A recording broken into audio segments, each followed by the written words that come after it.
My initial concern with the RK selection model was that while it explained mating strategies of non-sentient creatures very well, humans are sentient. That is, humans have conscious awareness and intelligence. The ability to include sentience into the RK model is via social ostracism, where community leaders and the community as a whole create norms, mores, and standards of actions which, if not followed, will result in that man or woman being shunned or banished, and their genes being much less likely to be passed on. Thus, there seems to be a mechanism to introduce the RK strategy into human populations as an explanatory tool. R is the rate of reproduction given infinite resources, and K is the carrying capacity of an area. What we find is that if there are unlimited resources, an R strategy is adopted, such as in rabbits. But if there are limited resources, then a K strategy is adopted, and this can be seen in such populations as of wolves. And equally, if you are the prey, then an R strategy is adopted. This is you have fun and run away mentality. Have as many kids as you like, and then run away from those who attack you. And the K strategy is adopted when you hunt the prey, and this creates sort of a construct and conquer mentality. And so social ostracism within a K community for K and against R strengthens K. Social ostracism within an R community for R and against K is the current situation we face. Social ostracism within a K community for R and against K was feminism in the 1960s. Social ostracism within an R community for K and against R is Mgtow, and also traditionalism.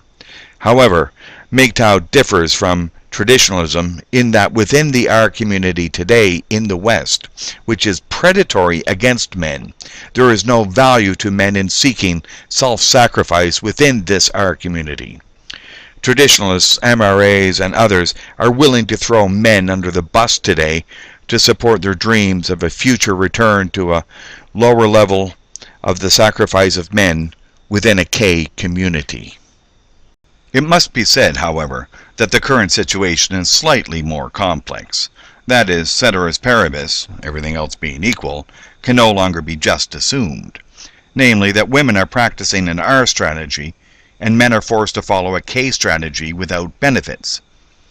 Today, women either or both get resources from alimony, child support, and or money or guarantee of money from the government, allowing women to reproduce without the concern about resources. Meanwhile, due to the legal system, men have the benefits of the K strategy removed, but are forced to remain K strategy even though the ex-wife is following an R strategy. Thus, it is no surprise that a New Hampshire study found that 30% of men are paying for kids that aren't their own. This is an indication of men's self-sacrifice for no value. Men work and pay for the benefits of access to a K strategy while not receiving those benefits. Women couldn't care less, as women gain benefit of access to infinite resources. Three interacting forces met in the 18 to 1900s. One was the rise of ideology, including feminism, where truth is in the idea that women should be afforded equal benefits without equal responsibilities. The second was the rise of modern industry and modern management, which push away any boundaries of limited resources. The creation of a global village after World War II ended the need to hunt the prey for the West. Thus, from a K community in the West, the advent of the 20th century moved the strategy from monogamy to the promise of an open relationship R strategy, with second-wave feminism leading the charge. But this feminist effort would not have been successful had there been limited resources, which by the 1950s, at least in North America, there was not any foreseeable limit to resource provision. Nor was there a need to continue to band together to hunt prey as warfare or defense, which after World War II had been taken over by the nuclear deterrent, and a small corps of well-trained and well-managed soldiers.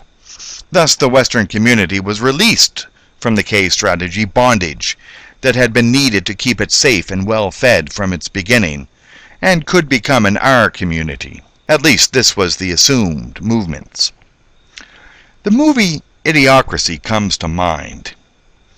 What did happen after an orgy of divorce and sexual liberation in the 1960s and 1970s was that feminists pushed the government to have men remain bounded by K strategy limitations, allow women R strategy freedom, and deny men their K strategy benefits. Welcome to a community in turmoil. The whole idea of women's hypergamy before marriage as linked to sexual market value is and always has been devoid of any real value. That hypergamy of women so-called choosing the best of men in order to raise children. This is almost totally a non-issue. Now, that being said, there are obvious physical or intellectual constraints that people have, and they are selected out. Sorry. If you are born deformed in some severe way, yes, you will probably not bear many children. But other than that, we have seen great men come from severely disadvantaged homes, with what appears to have been people with few genetic strengths. But obviously, it was not true that they did not have genetic strengths. And on the other hand, we have seen from the so-called best genetic pool, offspring of fools and wastrels. How many children of the great also become great? Very few. Thus there appears to be no causal connection between selecting among the vast average of humans when it comes to producing quality offspring. What seems to make the most difference is the care of the parents, a basic ability and a modicum of luck. As they say, 3 generations from shirt sleeves to shirt sleeves. Excluding genetic deformities, what is the purpose of women selecting for one man over another to have children with? Is it media hype, dreams of romance, promiscuity with a temporary risk-free R strategy? Is it access to resources? What? Eventually, these women cannot find a mate and are childless. Thus, we have the movie Idiocracy. Or, on the other extreme, there are women having children with many men and having the government tax men in order for these women and children to gain resources. But without men to invest in raising kids, large numbers of these kids will grow up unable to be K selectors. Thus, we have the movie Idiocracy. In the middle, K-selecting men are abused by the legal system and R-selecting women together. Stripped of respect, stripped of assets, stripped of honor, stripped of purpose, and stripped of fun. Thus, we have the movie Idiocracy. In any of these cases, Mgtow is a guide to reject participating in a predatory against men R community. There is no value in doing so, and great risks.